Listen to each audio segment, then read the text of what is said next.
Draw Every Day with JJK.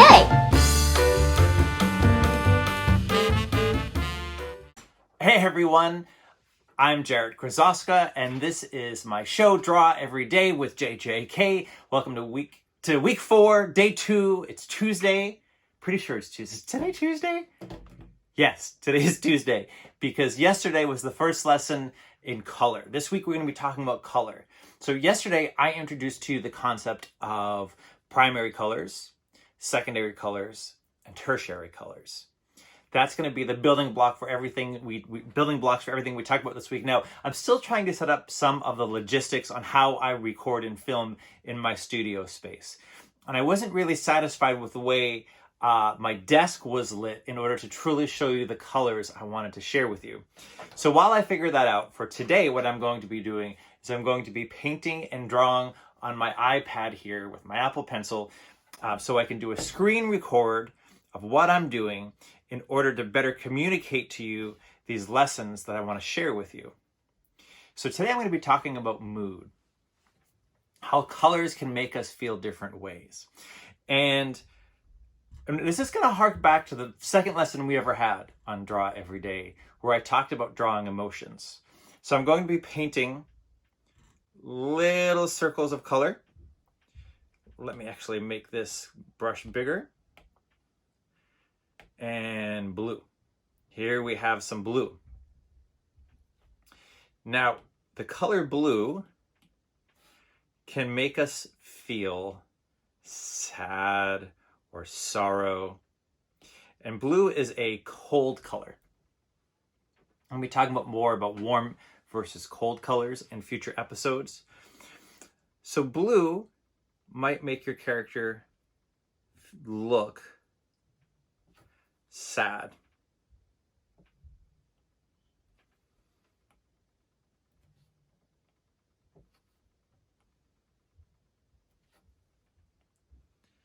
So if your character is feeling sad, you don't necessarily have to have your character themselves be blue, but you might have a lot of the atmosphere be blue. Okay, let's get that digital watercolor back now. What about the color red? I'm going to paint a swatch of red.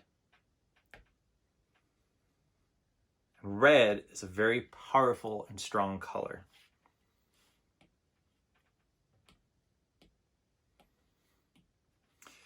And red is a great color to show that your character is angry.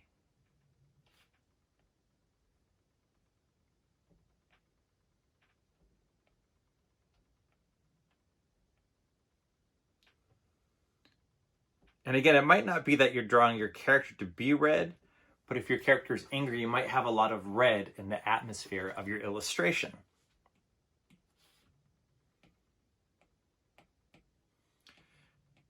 Now, let me get back to the watercolor here.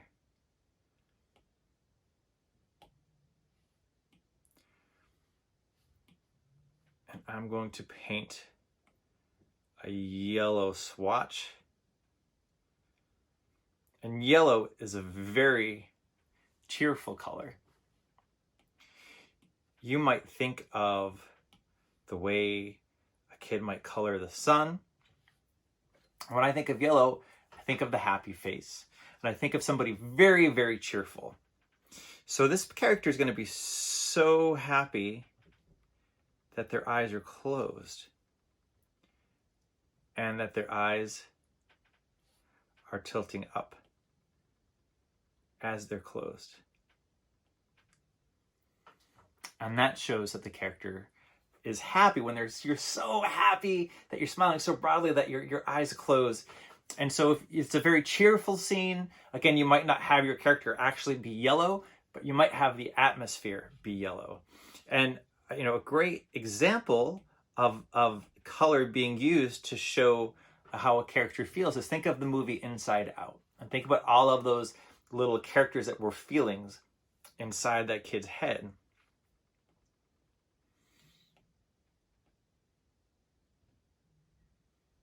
I'm going to select a green color.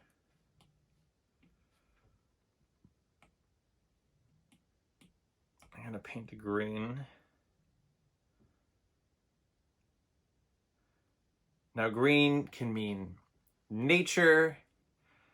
When I think of a character feeling green, maybe it could be that they're envious or they're greedy. But I also think of a character who might be sick, about to throw up.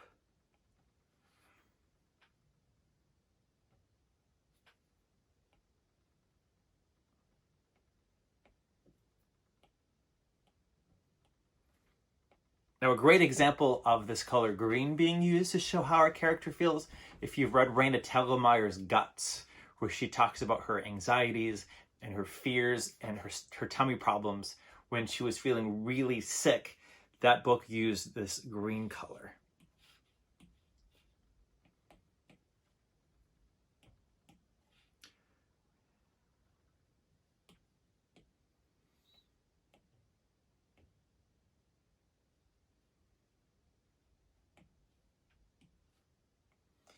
I'm going to put in an orange swatch here, an orange paint.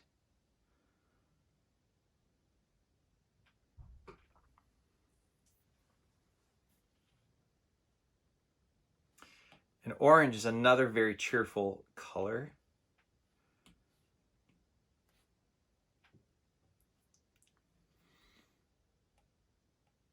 And I might also have the character be very excited.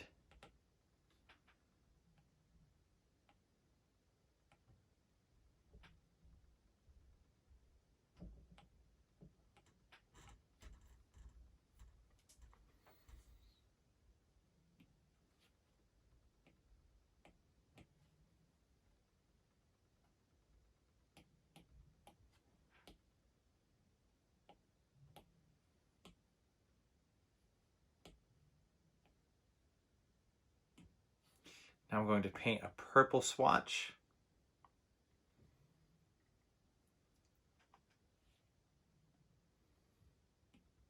In fact, I'm going to lighten that up just a little bit. And now I'm going to paint a purple swatch.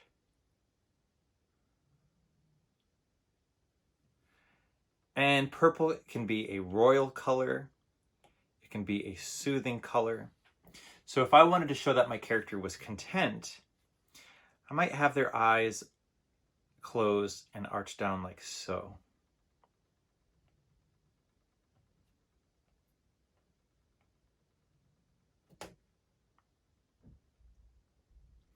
And so colors can have different meanings. Think about how some colors make you feel, and play around with that, and pairing your character's facial expressions with some colors that you might think will help elicit that emotion. Be it that the character is content, or angry, or sad,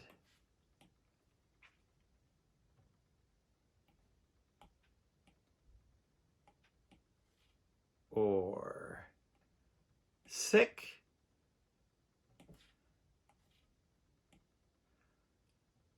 or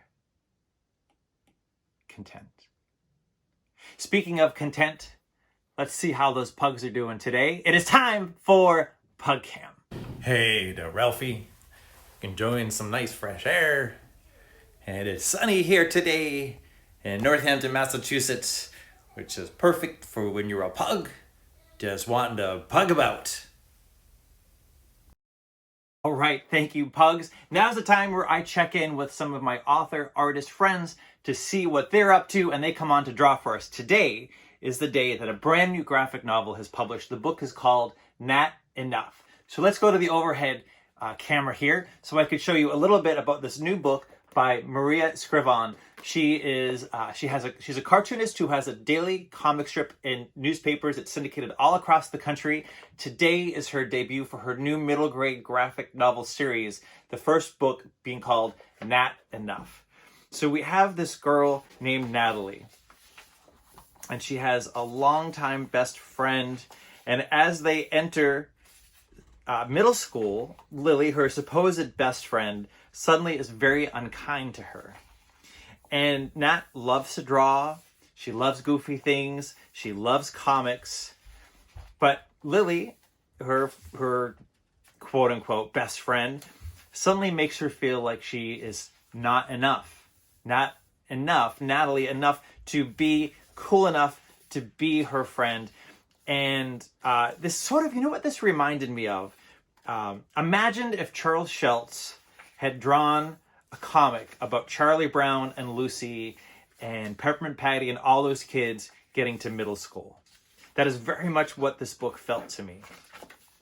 And Maria brings these characters to life through fun and whimsical art that she watercolors herself and really speaks to the trials and tribulations of being a kid, navigating friendships, and trying to discover who your true friends are. And throughout, we have all of the humor one would expect from a cartoonist who has a daily comic strip in the newspaper, told from the perspective of Natalie. So happy to help Maria celebrate her new book. She's a new friend of mine. I'm really psyched for her. I think that you're going to love this book as much as I did. And my kids devoured this book. So let's hop on to the old rotary phone that connects to the internet through a phone line that connects to the interweb and use the rotary dial-up with a baby hand and call our new friend, Maria.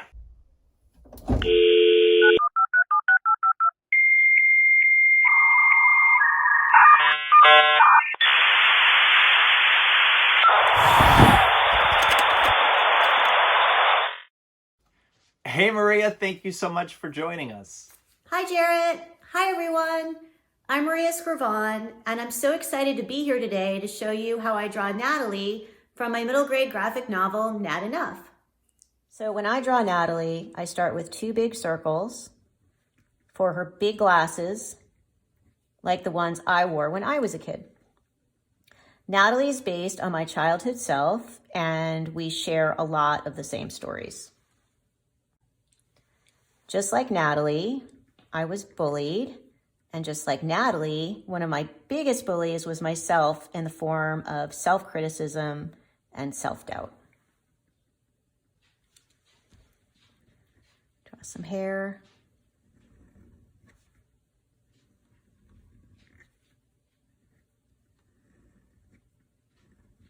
So as Natalie grew and evolved as a character, she took on a life of her own and became one of my greatest teachers.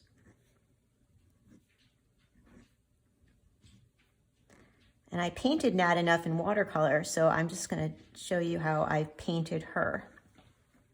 So I'm just going to fill it in with some color here, fill in the drawing.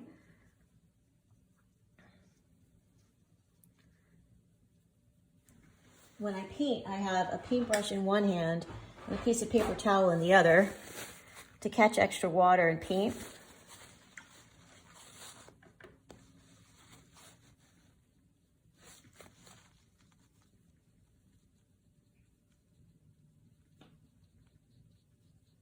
And I'll paint her hair.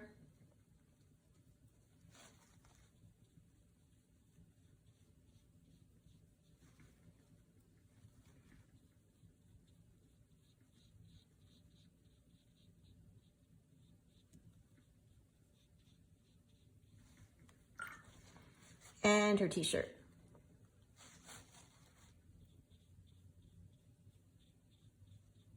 Natalie and I both love the color pink.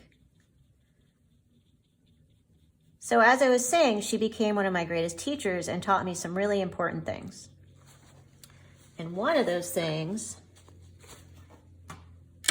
is to be more of who you are.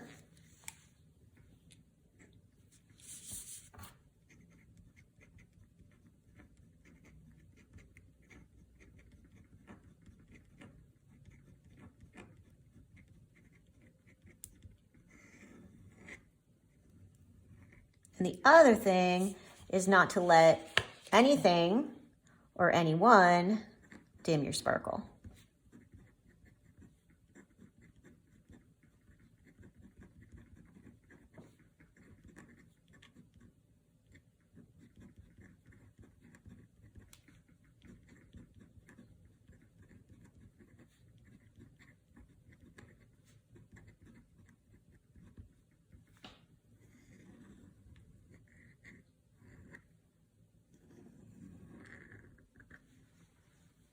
And that's Natalie.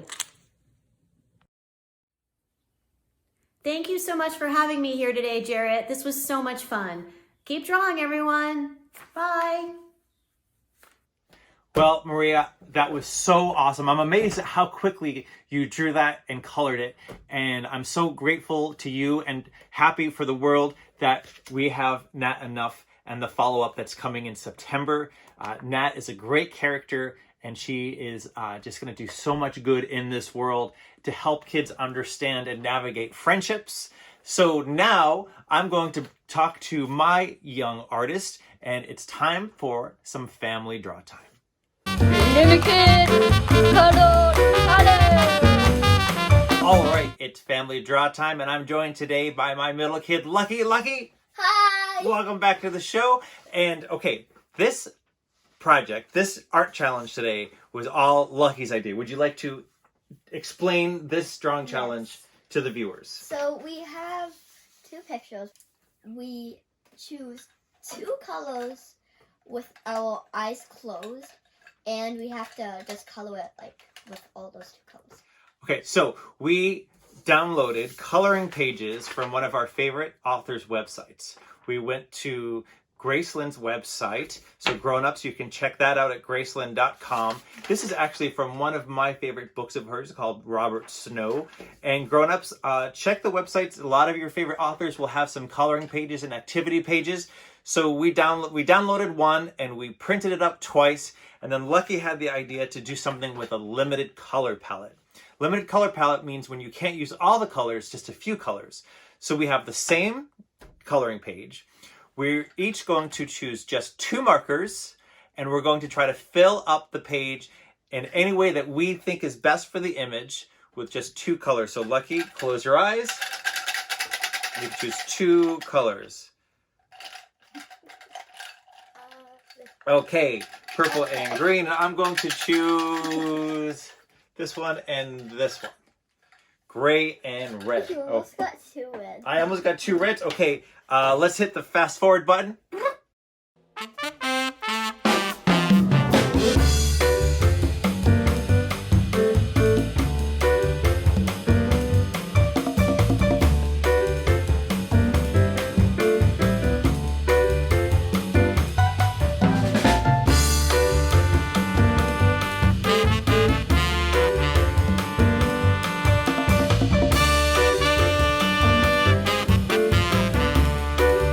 While Lucky finishes up their piece, something about limited color is it's kind of empowering, even though it's a huge challenge, because not only do you have those two colors, but you have the white of the page, and you can layer one color on top of the other color and see what happens. So this is what I came up with. Lucky, could we see yours in progress so far?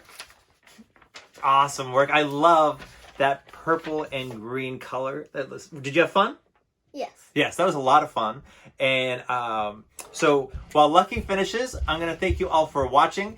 And grown-ups, remember you could submit artwork that was created, inspired by the show, or just that your kid made on your own. Or grown-ups, you want to share what you're making with your kids too. Please head to studiojjk.com to see where you can submit.